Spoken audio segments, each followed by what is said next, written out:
آج ہم برطانیہ کے اسٹوڈنٹ ویزا کے بارے میں بات کریں گے۔ ہر سال تقریباً 6 لاکھ اسٹوڈنٹس یو کے میں آتے ہیں۔ ان میں سے غالب اکثریت کا تعلق انڈیا، پاکستان، بنگلہ دیش، سری لنکا، نیپال اور ایسے ہی دیگر ممالک سے ہوتا ہے۔ برطانیہ کے اسٹوڈنٹ ویزا کے رولز ہر ملک کے حساب سے ہیں۔ آج میں جن قواعد کا ذکر کروں گا وہ بنیادی طور پر ہمارے انڈین سب کانٹیننٹ کے لوگوں کے لیے فائدہ مند ہو سکتے ہیں۔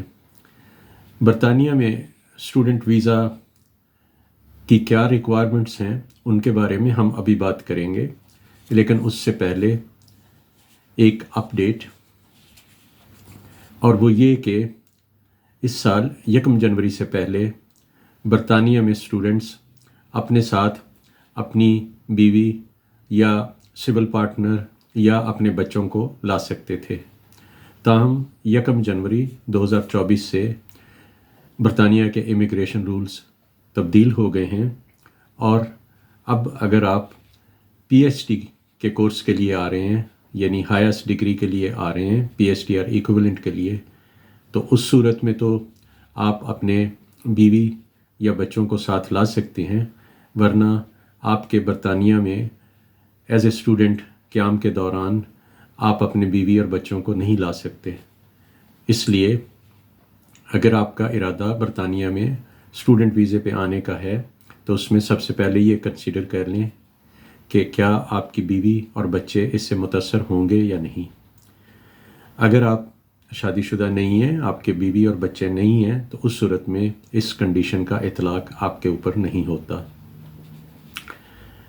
اسٹوڈنٹ ویزا کی ریکوائرمنٹس مختصراً یہ ہیں کہ سب سے پہلے نمبر پہ تو آپ کو کسی کورس آف اسٹڈی کا انتخاب کرنا ہے، یعنی آپ کو برطانیہ کی کسی یونیورسٹی، کالج یا تعلیمی ادارے سے اپنا داخلہ کروانا ہے، اور اس کے لیے اوبیسلی آپ جو ہے یہاں پر مختلف تعلیمی اداروں سے رابطہ کریں گے، اور پاکستان میں یا بھارت میں یا دوسرے ملک میں جو آپ کی تعلیم ہے اس کی بنیاد پہ آپ دیکھیں گے کہ آپ کو یہاں کی یونیورسٹی جو ہے وہ کس کورس میں داخلہ دے سکتی ہے۔ مثال کے طور پر اگر آپ نے گریجویشن کی ہے یا ماسٹرز کیا ہے تو اس کے بعد آپ یہاں کی یونیورسٹی سے رابطہ کریں گے کہ وہ آپ کو کسی ماسٹرز پروگرام میں یا پوسٹ گریجویٹ پروگرام میں داخلہ دے سکتے ہیں، اگر نہیں تو گریجویٹ پروگرام میں کس سطح پہ آپ کو داخلہ دیا جا سکتا ہے۔ تو پہلی ریکوائرمنٹ تو یہ ہے کہ آپ کو کسی کورس میں داخلہ لینا ہے۔ یہ داخلہ آپ براہ راست یونیورسٹی یا کالج کو یا تعلیمی ادارے کو اپنے ڈاکومنٹس بھجوا کے لے سکتے ہیں، اور عام طور پہ اس میں کسی طرح کی فیس نہیں ہوتی۔ اگر آپ کسی ایجنٹ کے تھرو کام نہیں کر رہے تو آپ متعلقہ یونیورسٹی کی ویب سائٹ پہ جائیں اور وہاں جا کے اپنا ایڈمیشن فارم فل کر دیں۔ آپ مختلف یونیورسٹیوں میں ان کی ویب سائٹس پر اپنا فارم فل کریں گے تو اس کے نتیجے میں جو یونیورسٹی آپ کی تعلیمی قابلیت کی بنیاد پر آپ کو پلیس آفر کرے گی یا داخلہ آفر کرے گی، اس میں آپ داخلہ کر سکتے ہیں۔ تاہم یہاں یہ بات ضروری ہے کہ برطانیہ میں تمام تعلیمی ادارے جو ہیں وہ باہر سے اسٹوڈنٹس جو ہیں ان کو ویزے کے لیے اسپانسر نہیں کر سکتے۔ اس کے لیے صرف وہی یونیورسٹی یا تعلیمی ادارے جو کہ برطانیہ کے ہوم آفس سے رجسٹرڈ ہیں وہی سرٹیفکیٹ ایشو کر سکتے ہیں، لیکن زیادہ تر یونیورسٹیاں اور کالج 80-90% جو ہیں وہ آلریڈی برطانیہ کے ہوم آفس سے منسلک ہیں اور ان کے ساتھ رجسٹرڈ ہیں۔ جب کوئی یونیورسٹی آپ کا داخلہ اپروو کرے گی تو اس کے بعد یونیورسٹی آپ کو سرٹیفکیٹ آف اسپانسرشپ ایشو کرے گی، جس کو کوس کہتے ہیں، COS۔ یہ کوس آپ کے لیے بنیادی اہمیت رکھتا ہے، کیونکہ جب آپ اپنی ویزا کی اپلیکیشن دیں گے تو اس میں آپ کو سب سے پہلے اپنا کوس جو ہے سرٹیفکیٹ آف اسپانسرشپ یا اس کا نمبر جو ہے وہ آپ کو مینشن کرنا ہوگا۔ اس کے بغیر آپ کی ویزا کی اپلیکیشن جو ہے اس پر غور نہیں کیا جائے گا۔ یہ تو پہلی ریکوائرمنٹ ہے جو کہ ہم کہہ لیں کہ کورس کی ریکوائرمنٹ ہے۔ اس کے بعد دوسری ریکوائرمنٹ جو برطانیہ کے ویزے کے حصول کے لیے ہے، and I should say the most important وہ فائنانسز سے ریلیٹڈ ہے۔ فائنانسز کا مطلب یہ ہے کہ اگر آپ یہاں پر آنا چاہ رہے ہیں تو آپ کے پاس کتنے فائنانسز ہونے چاہیے۔ تو فائنانسز آپ کے اپنے پاس بھی ہو سکتے ہیں، اور آپ کے فرض کر لیں کہ پیرنٹس آپ کو اسپانسر کر رہے ہیں تو ان کے اکاؤنٹ میں بھی ہو سکتے ہیں۔ فائنانسز جو ہیں وہ جتنی زیادہ دیر تک آپ کے یا آپ کے اسپانسر کے اکاؤنٹ میں ہوں گے اتنا ہی آپ کا کیس مضبوط ہوگا، لیکن کم از کم 28 دن جو ہیں وہ اکاؤنٹ میں ضرور ہونے چاہیے۔ فرض کر لیں کہ آپ اپنی ویزا کی اپلیکیشن جو ہے وہ سبمٹ کر رہے ہیں 28 تاریخ کو یا 29 تاریخ کو، تو اس سے پہلے 28 تاریخ کو یعنی 1 تاریخ کو جو ہے وہ فائنانسز جو ہیں آپ کے اکاؤنٹ میں ہونے چاہیے، کم از کم 28 دن۔ اب فائنانسز کتنے ہونے چاہیے؟ فائنانسز 2 طرح کے ہیں۔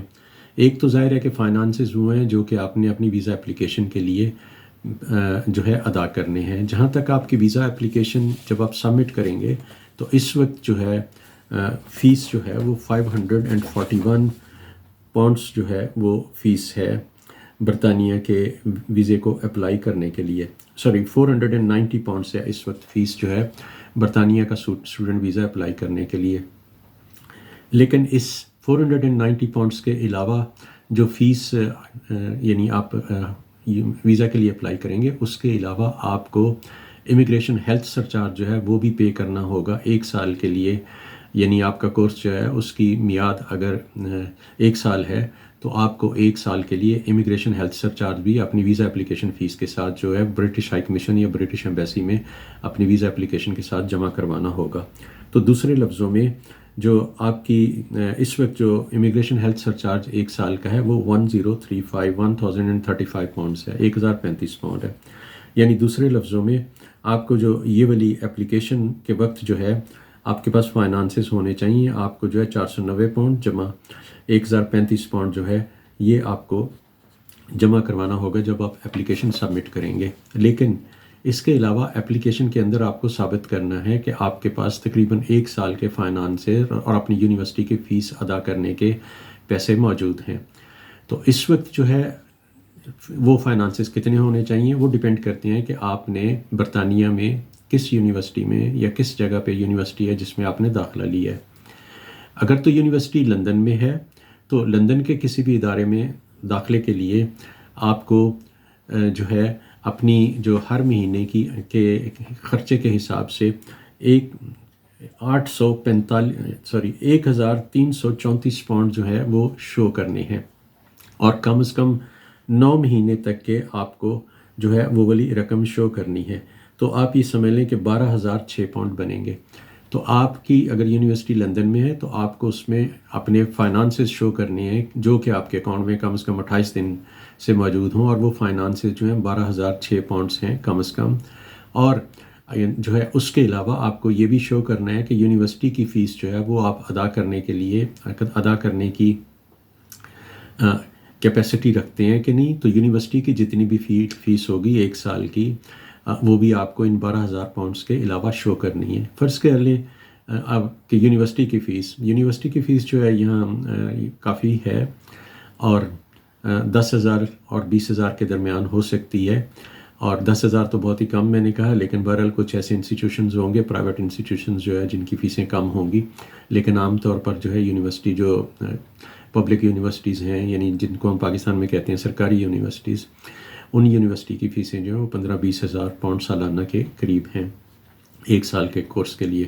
تو آپ کو جو ہے یونیورسٹی کی فیس پلس اپنے اخراجات جو ہیں وہ 12,000 پاؤنڈ جو ہیں وہ آپ کو شو کرنے ہیں کہ یہ آپ کے اکاؤنٹ میں موجود ہیں۔ تو یہ فائنانشیل ریکوائرمنٹ ہے۔ اگر آپ کی یونیورسٹی جو ہے وہ لندن میں نہیں ہے، کسی اور شہر میں ہے، فرض کر لیں کہ آکسفورڈ میں ہے، کیمبرج میں ہے، یعنی آکسفورڈ اور کیمبرج بڑی یونیورسٹیز ہیں لیکن وہ لندن میں نہیں ہے، اگرچہ بعض اوقات لوگ جو ہیں وہ یعنی آکسفورڈ اور کیمبرج کے بارے میں یہی بات کرتے ہیں کہ میں لندن میں پڑھ رہا ہوں آکسفورڈ یونیورسٹی میں، تو آکسفورڈ ایک علیحدہ شہر ہے، کیمبرج بھی ایک علیحدہ شہر ہے۔ بہرحال اگر کسی اور یونیورسٹی میں آپ داخلہ لے رہے ہیں جو کہ لندن یونیورسٹی جو کہ لندن میں واقع نہیں ہے بلکہ لندن سے باہر واقع ہے، تو اس صورت میں آپ کے فائنانسز جو ہیں وہ 1334 کے بجائے 1023 پاؤنڈ جو ہے وہ ہر مہینے کے حساب سے ہونے چاہیے، جو کہ 9,207 پاؤنڈ بنتے ہیں۔ تو بہرحال یہ فائنانسز آپ کو شو کرنی ہے. اس کے علاوہ میں شروع میں کہہ چکا ہوں کہ پی ایچ ڈی اسٹوڈنٹس جو ہیں یا ان کے ایکویولنٹس جو ہیں وہ تو اپلائی کر سکتے ہیں، اپنے بیوی اور بچے کو بھی ساتھ لا سکتے ہیں. اگر اس طرح کی کوئی صورتحال ہوگی تو ان کو اپنے بیوی اور بچے کے لیے علیحدہ سے جو ہے اس کے بھی فائنانسز شو کرنے ہوں گے، کم از کم 9 مہینے کے. یعنی بیوی اور بچوں کے لیے پر ہیڈ جو ہے وہ لندن میں 845 پاؤنڈ آپ کو فالتو شو کرنے ہیں، اور اگر آپ کا ایڈمیشن جو ہے لندن سے باہر کسی یونیورسٹی میں ہے تو 680 پاؤنڈ فالتو جو ہے 9 مہینے کے حساب سے آپ اس کو ضرب دے لیں تو وہ بھی آپ کو شو کرنے ہیں. تو فائنانسز کی ریکوائرمنٹ جو ہے وہ بہت بڑی ریکوائرمنٹ ہے. ظاہر ہے کہ اگر آپ کے پاس اتنے فائنانسز ہیں تو ہی آپ برطانیہ میں جو ہے اسٹوڈنٹ ویزے کے لیے اپلائی کرنے کا سوچ سکتے ہیں، ورنہ یہ کافی مشکل ہے. اور جہاں تک اوبیسلی یہ والی میں نے بات کی ہے، آپ کو پتہ ہے اس وقت جو ہے برطانیہ کا پاؤنڈ جو ہے وہ تقریباً 350 پاکستانی روپے کے برابر ہے. یعنی ایک پاؤنڈ میں 350 پاکستانی روپے آتے ہیں. اگر آپ کا فرض کر لیں کہ کم از کم بھی آپ یہ کہیں کہ جی میں سب سے جس کو بہت ہی سستی کسی انسٹیٹیوشن میں جو ہے وہ یو کے میں داخلہ کروانے میں کامیاب ہو گیا ہوں، اور اس کی فیس جو ہے فرض کر لیں کہ 10-11 ہزار پاؤنڈ ہے، اور جو ہے ساتھ میں وہ لندن میں نہیں ہے، باہر ہے کہیں ہے، تو اوور آل ملا کے آپ کہہ رہے ہیں کہ جی مجھے تقریباً 20,000 پاؤنڈ جو ہے اگر میرے پاس ہیں تو میں اپلائی کر سکتا ہوں. تو 20,000 پاؤنڈ کا مطلب یہ ہے کہ پاکستانی تقریباً 70 لاکھ روپے جو ہیں وہ بنتے ہیں.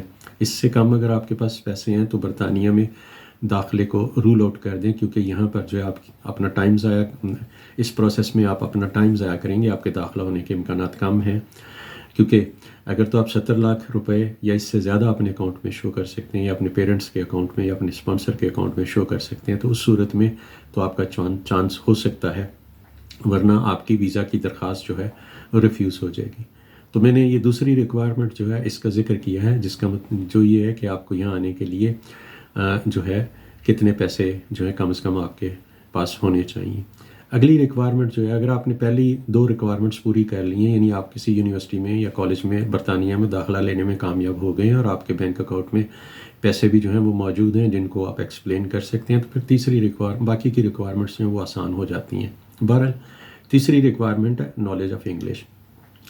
نالج آف انگلش کا مطلب یہ والا ہے کہ ہر یونیورسٹی جو ہے وہ آپ کو داخلہ دینے سے پہلے جب آپ وہاں اپلائی کریں گے تو آپ سے پوچھیں گے کہ آپ کا انگلش لینگویج کا جو ہے وہ کیا معیار ہے. کچھ یونیورسٹیاں یعنی کچھ ممالک کی یونیورسٹیاں جیسے امریکہ، آسٹریلیا، نیوزی لینڈ وغیرہ ہیں، ان کے اسٹوڈنٹس جو ہیں ان کو تو ایگزیمٹ ہے، اس سرٹیفکیٹ کی ضرورت نہیں ہے. لیکن جیسے میں نے کہا کہ میں جن اسٹوڈنٹس کی بات کر رہا ہوں وہ ہمارے انڈین سب کانٹیننٹ کے اسٹوڈنٹس ہیں، ان کو بہرحال جو ہے انہیں جو ہے انگلش لینگویج کا سرٹیفکیٹ دینا ہوتا ہے. بے شک وہ جو ہے تھرو آؤٹ جو ہے انگلش میڈیم پڑھتے رہے ہوں، لیکن اس کے باوجود انہیں انگلش لینگویج کا سرٹیفکیٹ دینا ہے. اس کو سیلٹ کہتے ہیں، CELT، certificate in English language test. اس کے ایکویولنٹس کئی ہو سکتے ہیں. فار ایگزامپل جو ہے آپ کہہ لیں ٹوفل اگر آپ نے کیا ہوا ہے وہ بھی ان سرٹن کیسز جو ہے کنسیڈر کیا جا سکتا ہے. اور برٹش کونسل سے آپ نے کوئی اور جو ہے اگر جو ہے ٹیسٹ انگلش لینگویج کا پاس کیا ہو اس کو بھی کنسیڈر کیا جا سکتا ہے. لیکن ان سب کے ایکویولنٹس ہیں. تو ان اینی کیس جتنا آپ کا ہائر کورس ہوگا اس میں آپ کا بینڈ یا آپ کا سکور جو ہے اتنا ہائر جو ہے وہ ریکوائرڈ ہوگا. فرض کر لیں کہ اگر آپ PhD ڈگری کے لیے آ رہے ہیں تو آپ کا جو ہے فرض کر لیں منیمم آپ کہہ لیں اراؤنڈ 7.5 آؤٹ آف 10 جو ہے یا 75% جو ہے وہ ہونا چاہیے. اگر آپ کسی بھی ماسٹرس وغیرہ پروگرام کے لیے آ رہے ہیں تو 6.5 منیمم جو ہے وہ ہونا چاہیے. اگر آپ اس سے نچلے پروگرام میں آ رہے ہیں تو کچھ یونیورسٹیز کنسیڈر کر لیتی ہیں اور وہ یہاں آ کر آپ جو ہے اپنا فردر انگلش لینگویج کی ریکوائرمنٹس پوری کر سکتے ہیں، یہاں کورس پاس کر سکتے ہیں. بہرحال یہ جو ہے یہ ہم بات کر رہے تھے کہ انگلش لینگویج ٹیسٹ کی ریکوائرمنٹ ہے. اوبیسلی جب آپ کے پاس یہ والی چیزیں اگر آپ نے 3 مین ریکوائرمنٹس پوری کر لی ہیں تو پھر آپ کے یہاں آنے میں کوئی زیادہ دشواری نہیں ہے. پھر جو ہے آپ کو یا تو خود بہت محنت کے ساتھ اپنی اپلیکیشن تیار کرنی ہے یا آپ کو کسی جو ہے تجربہ کار اور کسی قابل ذہین جو ہے لائر سے، قانون دان سے، جسے یہاں سالیسٹر کہتے ہیں، اس سے آپ کو رابطہ کرنا ہوگا.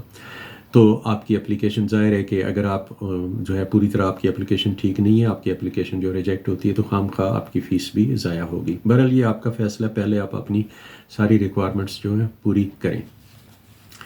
میں نے چیدہ یا موٹی موٹی باتوں کا ذکر کیا ہے. امیگریشن قوانین جو ہیں وہ برطانیہ کے امیگریشن قوانین خاص طور پہ بہت کمپلیکس، بہت پیچیدہ ہیں اور ان میں فریکوینٹلی تبدیلیاں ہوتی رہتی ہیں. اس لیے میں نے جتنی باتیں کی ہیں، ہو سکتا ہے کہ 1 مہینے کے بعد جو ہے قانون تبدیل ہو گیا ہو، تو آپ جب بھی اپلائی کریں تو اپلائی کرنے سے پہلے دوبارہ چیک کر لیں کہ اس وقت موجودہ ریکوائرمنٹس یا موجودہ قوانین کیا ہیں.